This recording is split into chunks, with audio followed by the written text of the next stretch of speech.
সুপ্রিয় দর্শক, দূরের এবং কাছের যে যেখান থেকে দেখছেন সবাইকে আসসালামু আলাইকুম। আশা করি সবাই ভালো আছেন। আজকে আমি চলে আসলাম আরও একটা নতুন ভিডিও নিয়ে। আশা করি ভিডিওটা আপনাদের ভালো লাগবে এবং ভিডিওটা ভালো লাগলে শুরু থেকে শেষ পর্যন্ত দেখার অনুরোধ রইল। আমি আজকে রান্না করব কলিজা ভুনা করব। তো এর জন্য এই যে এক পিস কলিজা নিয়েছি আর এখানে নিয়েছি ফ্যাপসা। তো কলিজার ভিতরে প্রচুর পরিমাণে ময়লা থাকে, ফ্যাপসার ভিতরে প্রচুর পরিমাণে ময়লা থাকে। তো কলিজার ফ্যাপসা আমি আজকে একসঙ্গে রান্না করব। কলিজাগুলোর ভিতরে যেহেতু ময়লা থাকে তাই আমি এই কলিজাগুলোকে প্রথমে গরম পানিতে ধুয়ে পরিষ্কার করে নেব, তারপর রান্না করব। তো চুলায় আমি আগে থেকে পানি বসিয়ে রেখেছিলাম, পানিটা ফুটে আসছে। এর মধ্যে দিয়ে দিচ্ছি সামান্য একটু হলুদ, এরপর দিয়ে দিচ্ছি আর কলিজার ফ্যাপসা। এটা দিয়ে বেশিক্ষণ সেদ্ধ করতে হবে না। কলিজার ভিতরে যে ময়লা থাকে সেটা বের হয়ে আসলে এটা উঠিয়ে নিতে হবে। বেশিক্ষণ সেদ্ধ করার কোনো দরকার নেই, জাস্ট 2 থেকে 3 মিনিট এটা সেদ্ধ করে নিলেই হবে।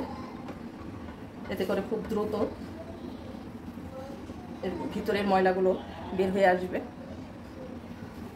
কলিজার ভিতরে কিন্তু প্রচুর পরিমাণে ময়লা থাকে। এই যে লক্ষ্য করলে বুঝতে পারবেন, দেখেন এই যে অগণিত যে ছিদ্রগুলো থাকে, এই ছিদ্রগুলো দিয়ে ময়লাগুলো বের হয়ে আসতেছে। এই যে লক্ষ্য করলেই বুঝতে পারবেন, এই যে গোলাপি কালার, এই যে লাল কালার, এই যে ময়লাগুলো বের হয়ে আসতেছে।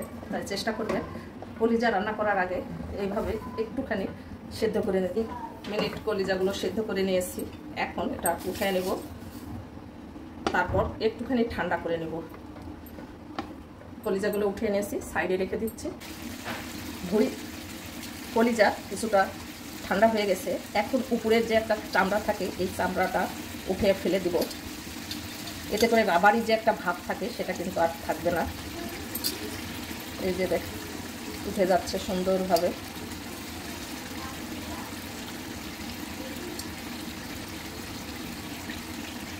এই যে দেখেন আমি সুন্দর করে চামড়াটা উঠাই নিয়েছি। আমি ফ্যাপসার চামড়াটাও একইভাবে উঠাই নেব।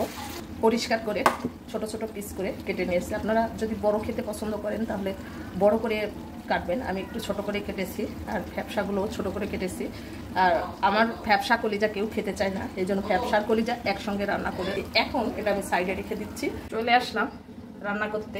চুলায় আগে থেকে একটা ফ্রাই প্যান বসিয়ে রেখেছি। এর মধ্যে দিয়ে দিলাম কিছুটা তেল, দিয়ে দিচ্ছি তেজপাতা একটা, ছোট 2 টুকরা দারচিনি, একটা বড় এলাচ, একটা ছোট এলাচ, আর দিয়ে দিচ্ছি 1/2 চামচ আস্ত জিরা। মশলাগুলো থেকে সুন্দর একটা ফ্লেভার বের হলে অ্যাড করে দিচ্ছি পেঁয়াজ কুচি। 1/2 কাপ পরিমাণ পেঁয়াজ কুচি অ্যাড করে দিলাম।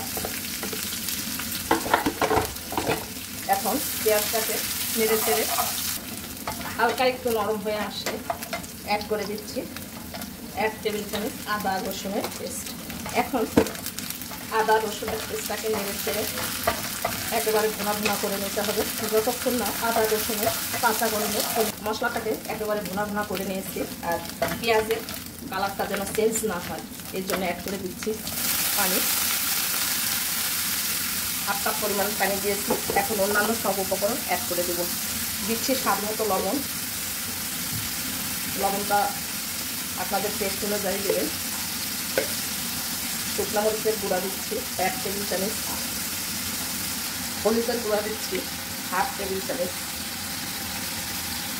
জিরা গুঁড়া দিচ্ছি 1/2 টেবিল চামচ।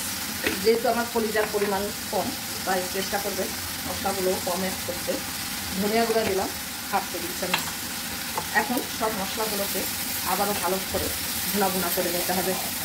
মশলাটা একেবারে ভুনা ভুনা করে নিয়েছি। চেষ্টা করবেন মশলাটা একেবারে ভুনা ভুনা করে নিতে। আর যখন তেল এভাবে ছেড়ে দিবে মশলা থেকে তখন অ্যাড করে দিতে হবে কলিজা। আমি কলিজাগুলো কাটার পর আবার ভালো করে ধুয়ে নিয়েছি। আর এখন কলিজাগুলো ভালো করে এইভাবে মশলার সঙ্গে মিশিয়ে নিচ্ছি।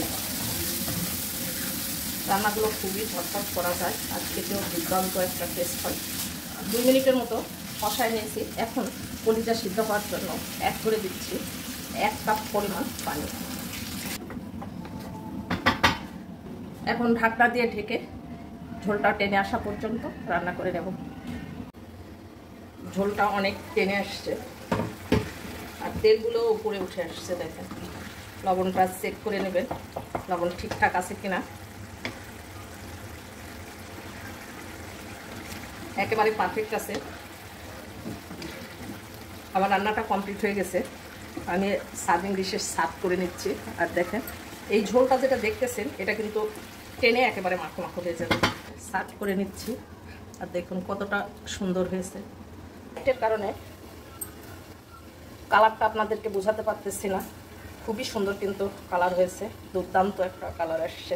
একদিন হলেও এরকমভাবে আপনারা বাসায় ট্রাই করবেন আর ট্রাই করে কমেন্টে জানাতে একদমই ভুলবেন না। এইরকম মজার মজার আর নিত্য নতুন রেসিপিগুলো পেতে চ্যানেলটা সাবস্ক্রাইব করে পাশে থাকা বেল আইকনটা ক্লিক করে রাখবেন, যেন নতুন কোনো ভিডিও ছাড়ার সঙ্গে সঙ্গে নোটিফিকেশান সবার আগে আপনার কাছে পৌঁছে যায়। আর যারা ফেসবুক থেকে দেখবেন প্লিজ ফেসবুক পেজটাকে ফলো দিবেন, লাইক কমেন্ট শেয়ার করে আমার সঙ্গে থাকবেন। আমার জন্য এবং আমার ফ্যামিলির জন্য দোয়া করবেন। আপনাদের সকলের সুস্বাস্থ্য এবং মঙ্গল জীবন কামনা করে ভিডিওটা আজকের মতো এখানে শেষ করছি। ভালো থাকবেন সবাই, দেখা হবে পরবর্তী ভিডিওতে। আল্লাহ হাফেজ।